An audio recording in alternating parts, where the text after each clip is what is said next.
Olá, minhas caras, olá, meus caros. Meu nome é Fernando Entratice, eu sou professor de técnicas de redação em português aqui no curso Clio. E eu fui convidado pelo Barão para a gente conversar um pouquinho sobre a prova da segunda fase de português, né, a prova escrita de língua portuguesa do CACD. A ideia aqui é falar para você, né, que está começando agora a estudar ou que está pensando em começar a estudar para esse concurso, né, em primeiro lugar, qual que é a diferença da prova do CACD para as demais provas, né, qual que é a diferença da banca para as demais bancas, e, né, em segundo lugar, qual que é a maneira como o conteúdo é cobrado na prova de segunda fase.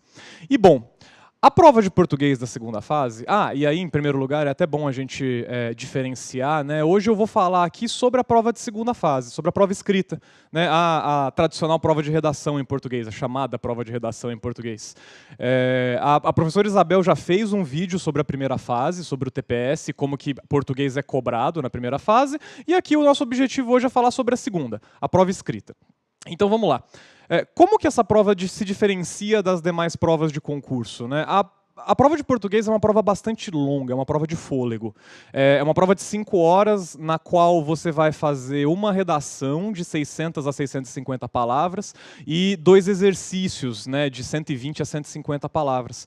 E a banca, ela sabe bem, né, que essa prova de português ela funciona bastante como uma entrevista de emprego, né? Vocês me perdoam até a analogia, mas eu costumo dizer que a prova de português de segunda fase é o mais próximo que a gente chega em um contexto de concurso público, de diplomacia, né, de uma entrevista de emprego. Porque, afinal de contas, a língua portuguesa, na modalidade escrita, é a tua principal ferramenta como diplomata, né? Para cada, mesmo se você estiver servindo no exterior, para cada momento em que você estiver, por exemplo, produzindo textos em inglês para participar de conferências internacionais, né, esses textos, a preparação desses textos vai passar por horas e horas e textos e mais textos em português, para os seus superiores, para os seus pares, para os seus subordinados, né?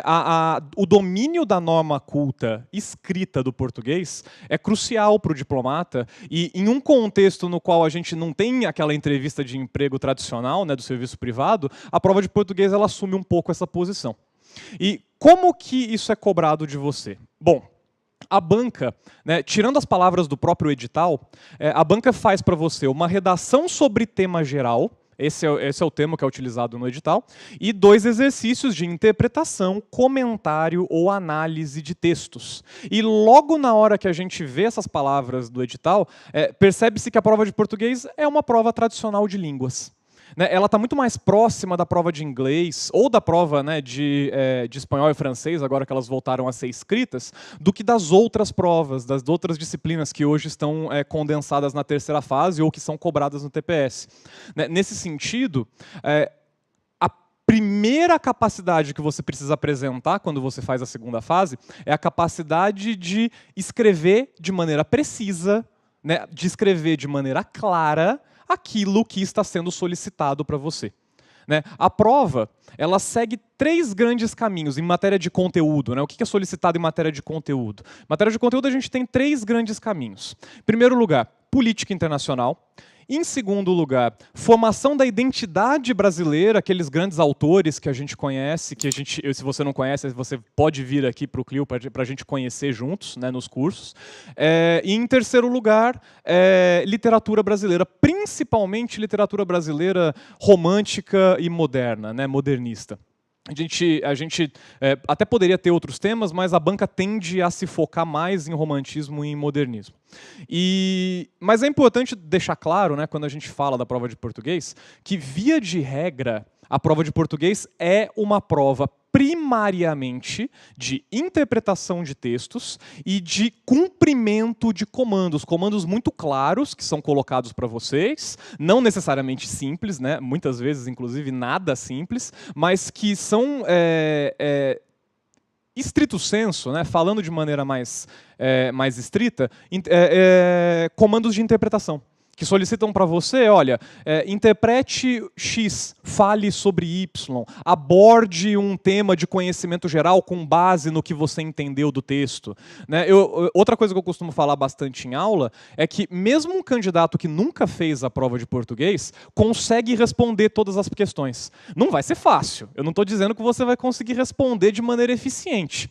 Mas o ponto é, com uma leitura atenta do texto e uma leitura atenta da pergunta que é colocada para você, né, as provas de português dos últimos 5 anos você conseguiria resolver todas elas.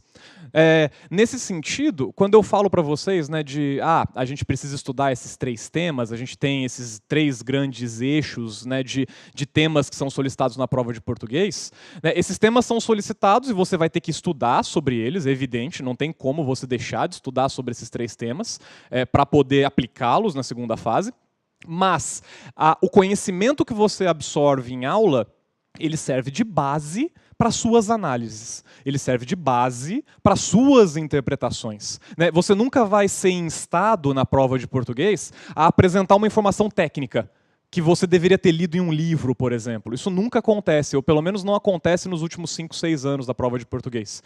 Né? A prova ela tende a ser uma prova de interpretação. Ela vai te colocar um texto, ela vai te colocar uma pergunta, e via de regra, para início de conversa, tudo o que você precisa está ali naquele texto, está ali naquele comando de questão. Importante, novamente, dizer, né, o fato de que você consegue responder essas perguntas nesse exato momento, sem nenhum tipo de aula, não significa que a prova seja fácil.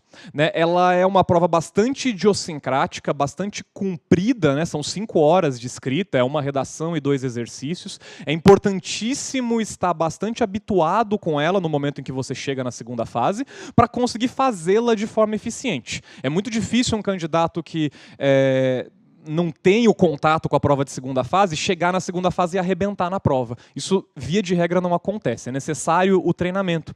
E é para isso que servem os cursos. Né? Os cursos de português de segunda fase, eles vão, em primeiro lugar, te dar base para que você consiga fazer análises, para que você consiga interpretar de maneira mais eficiente aquilo que foi solicitado para você, e, ao mesmo tempo, eles vão te colocar para praticar. Eles vão te colocar para escrever, para você acostumar a fazer a redação na estrutura que é solicitado para você se acostumar a fazer os exercícios na estrutura que é solicitada para você e, enfim, para você, claro, lograr a aprovação.